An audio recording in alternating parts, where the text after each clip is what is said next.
নমস্কার। কবি দেবব্রত সিংহের কবিতা বানভাসি। আমি বানভাসি লোক বটি গো, নামটা হলো মতি সর্দার। বাপ কাকার আমল থেকে চৌকিদারি করি।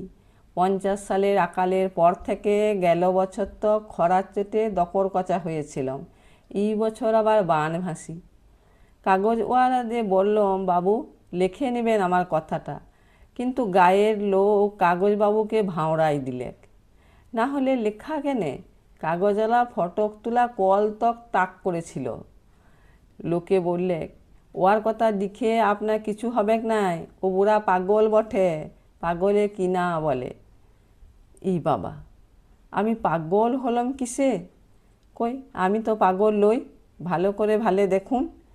কিন্তু ওরা বললে, বুড়া গয়ের মানে লিফে লোড ছিঁড়ে নদীর জলে ভাসাই দিয়েছে। জোরহাত করে বলি, আজ্ঞা ওদের কথা ধরবেন নাই। হ্যাঁ দেখুন, আমি মতি সর্দার ঠিকই আছি। আমার বউ বিটি দামোদরে বানের জলে ভাসে গেলেও বুড়ি মাটা বিটি ঘর যাইয়ে তরাই ছিল, কিন্তু শেষ তক সেও গেল। বাবুরা বললে কলেরা, গায়ের মানে লোক বললে না পেটের রোগ বটে। এই করে হেঁচড়া হেঁচড়ি টানা টানি করতেই বুড়ি হাসপাতালের মাঝপথে মরে গেল। আর আমি এখন রাতের বেলায় চৌকিদারে হাঁক দিই। বানভাসি গায়ের বাঁশ ঝোপে ধসা মাটির দেয়ালে দেয়ালে, বাবুদের দালান বাড়ির ধারে ধারে। তবে কি জানেন, গায়ের লোক এখন রেই রেই করে আসবে, পাগলটাকে গায়ের থেকে খেদাতে হবে।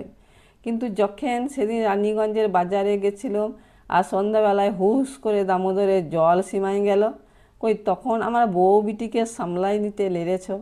লা হলে আমরা বাঘ দিই বটি, তবু একঘর বাঘ দিই কি ছুট গাঁটাকে রেখেছিল।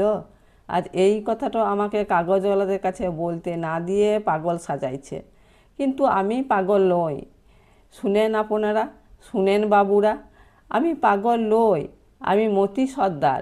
চৌকিদারের কাজ করবে চিরকাল, চোরকে হাঁকড়াইবে আমার কম্ম। তখন না হলে সিধেল চোরকে হাঁকড়াথম। আর এখন ওই যে চোরটা হির ধারে ক্ষেতের পাশে লক লক করে বইছে, যে আমার বউ বিটিকে নিয়ে গেল চুরি করে, এখন আমি সেই চোরকে নিয়ে রোজ দিন রাতের বেলায় সবাইকে হাঁকড়াই সামলাই দিই। বলুন, ইয়াতে আমি পাগল হলাম কিসে? তোমরা আমার বউ বিটিকে সামালতে লেড়েছ বলে আমি মতি সর্দার কেনে পারবো নাই? আমি তো চৌকিদার বটি, তাই সবাইকে রাতের বেলায় সামলাই দেব। হে দামোদর সীমাইছে, পালাই যাও।